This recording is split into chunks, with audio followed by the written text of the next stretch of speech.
Dragon Quest III: The Seeds of Salvation first released for the Famicom in Japan in 1988.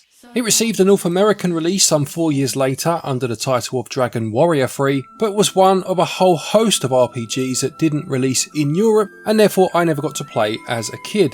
Well, Square Enix have decided to give it their HD-2D treatment, following along the lines of some of their more recent games such as Octopath Traveler, and it's just about to release on the Nintendo Switch. Is this a quest worth taking in 2024, or much like Neon Leg Warmers, should this have stayed in the 1980s? Well, thank you to Square Enix for the review code, and now let's find out.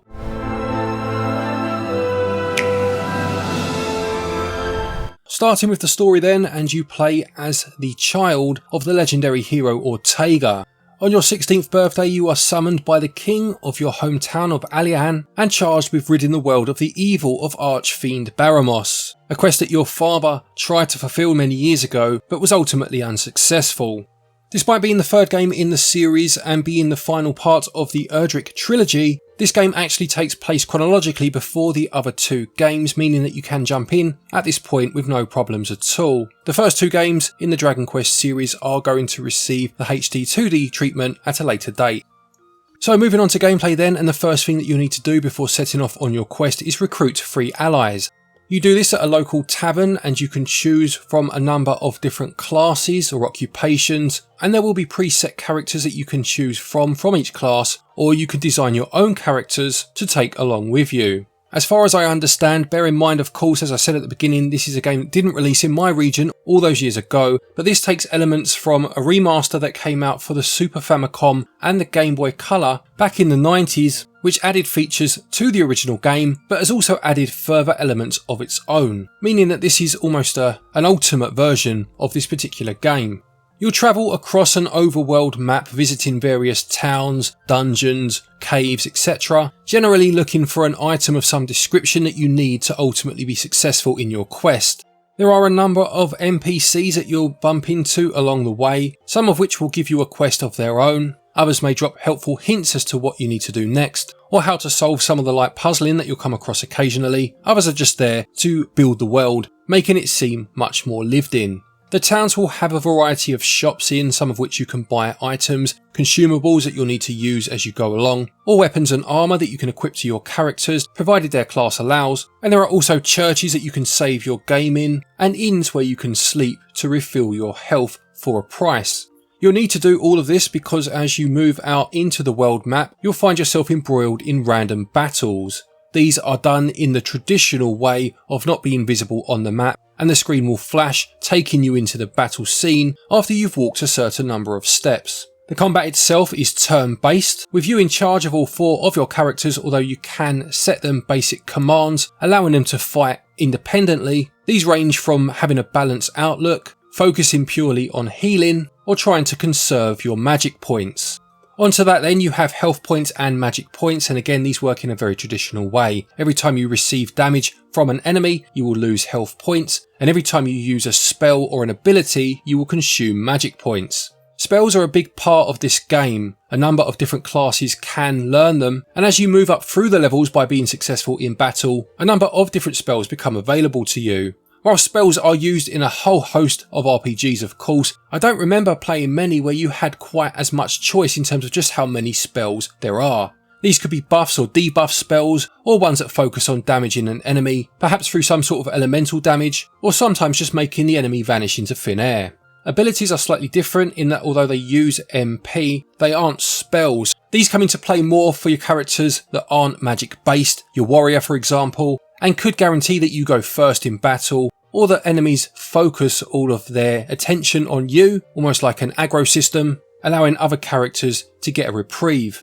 There are boss fights along the way as well, of course, and these can be pretty brutal at times. I must say there were a couple of bosses that completely annihilated me, and I needed to rethink my strategy. I will say that there is an element of grinding in the game, as was the case with most older RPGs. If you go into a fight underleveled, chances are you will be defeated no matter how good your strategy is. You have a world map that you can look at by pressing the Y button, and you will be allowed to fast travel to towns that you frequented before, initially by using a consumable item, but you will learn spells a little later into the game that allow you to do this without using any MP at all. You can also fast heal all of your characters, again by using spells outside of battle, and these can be done without going into the actual spells menu, which I think is a good idea. One of a few quality of life features that have been added to streamline events. You can also speed up battles by using the L and R buttons, although I'll be honest, I do feel they are still quite slow. And one thing I would have liked to have seen added is a way to turn down the frequency of the random battles. Now, I'm in my 40s, so don't get me wrong, I've been playing RPGs for a long time. I fully appreciate that random battles are a staple of the genre, although these days I don't have the time or the patience, to be perfectly honest, for just how frequent they can be in some of these older games. Bearing in mind this is a complete remake and there have been other quality of life features added, I would have liked to have seen a way to manipulate just how often these occur. The first Bravely Default game, I believe it was, obviously from Square Enix as well, had an encounter rate slider. Here you could turn off battles completely, turn them up to the nth degree if you wanted to grind, or keep them balanced for a more standard experience. Something like this I think is fantastic and should really, in my opinion, be in all RPGs these days. Alas, that's not here, and I do feel it's to the game's detriment. I should say that there are items that you can use to decrease the rate of random battles, but it's not a proper solution, and this remake would have been the perfect opportunity to add something in for those that feel the fatigue of the random battles as the game goes on. Aside from that though, battles are fun, with the number of spells and the occupation or job system, and the fact that you can change jobs throughout the game, keeping this fresh. One of the other elements that have been added is a new job system or job class, which is that of the Monster Wrangler. This allows you to use enemies' own abilities, if you like, or moves against them, and I did read that it was something that appeared in one of the later Dragon Quest games, so they've obviously felt it was important to add it in this remake. And they've also modified one of the areas that you came across in the original game, which was a monster battling arena where you could bet on the outcome of battles between monsters. Here, instead, you can actually catch monsters out in the wild and participate in these battles yourself. It's not something I've put a huge amount of time into, but it's a nice addition for sure. Moving on to controls then, and things are fairly standard for the most part. I mentioned some of the streamlined elements earlier. Perhaps again there could have been a few more tweaks made here, such as being able to use your more frequently used spells to some sort of hotkey, because going through the list of spells in battle can be a little laborious at times, with the menu based side of things in battle feeling a little clunky these days, but overall it does do its job.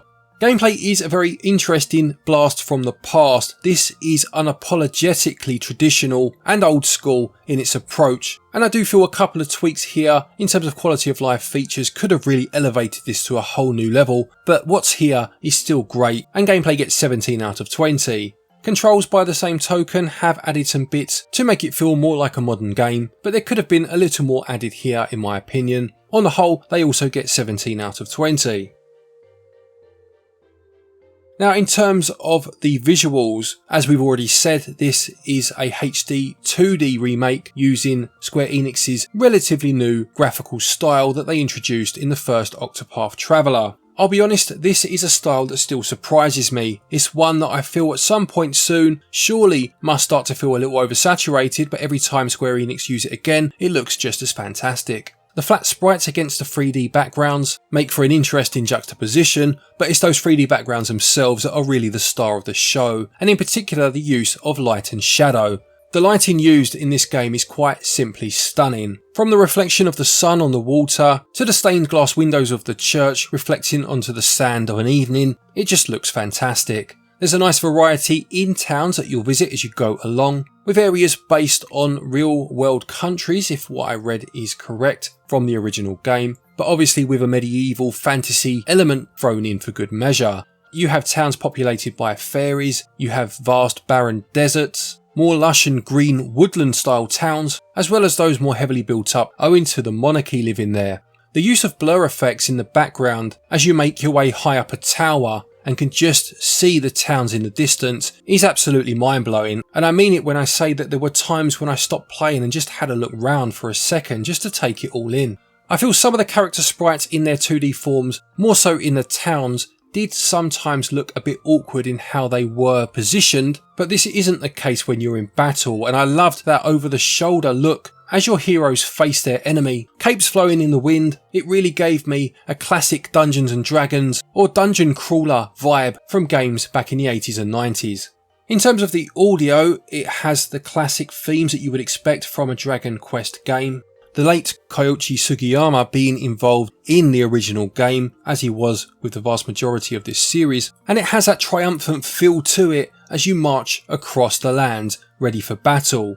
There are times when the themes used, whilst still of a very good quality, don't necessarily match what's going on screen. It doesn't happen often, but there are just a couple of moments where there is perhaps a tragic moment or the characters are saying something quite melancholic, but there's no change in the music and it still keeps that classic theme going. It would have been nice to perhaps see a bit more nuance here in terms of that music changing to fully match what's happening on screen. And as good as the battle music is, owing to the frequency of those random battles, you will hear it so often that it does start to feel repetitive. That's not a knock on the music itself, it's just more of a consequence of how often it's used. There's now also full voice acting in the game, available in both English and Japanese. I've only tried the English version, and whilst it is quite pantomimey at times, it does have a cheesy charm to it, and there are a nice amount of different accents used from a number of different countries, which again just makes the overall world feel a bit bigger than it otherwise would have.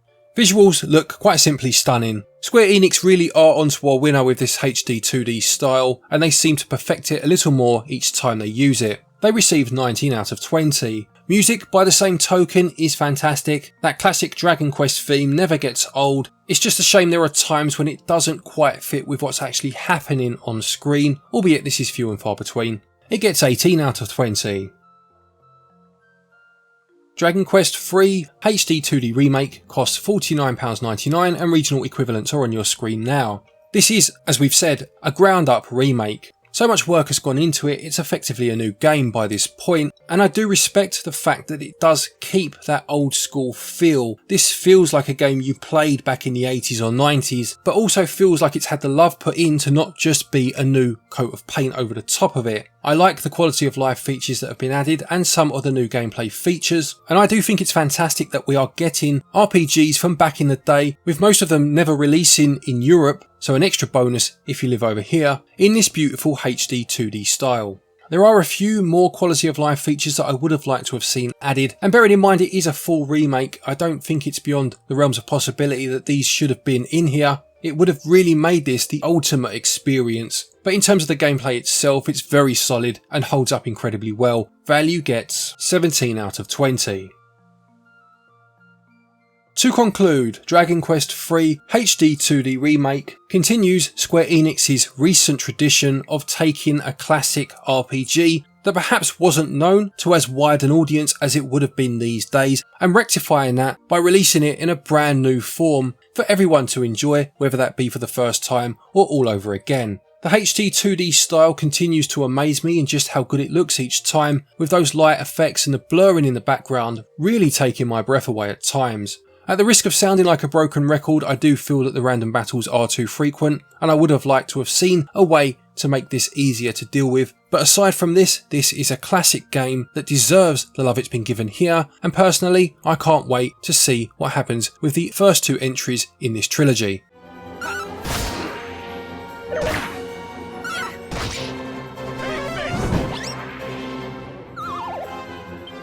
Dragon Quest III HD 2D Remake gets a SwitchUp score of 88%.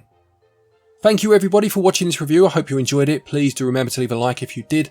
Don't forget, if you are looking for eShop credit to pick this game up, you can get your eShop cards over at our website switchup.gg, and doing so will get you 5% of your purchase price back as cashback. There's also a link down there to Play Asia if you're looking to import any games. Use the link, use the code stated, and you get yourself 5% off of your order from there. A quick thank you to our patrons and our channel members for your continued support, and to each and every one of you for watching our videos. Take care, and until next time, happy gaming.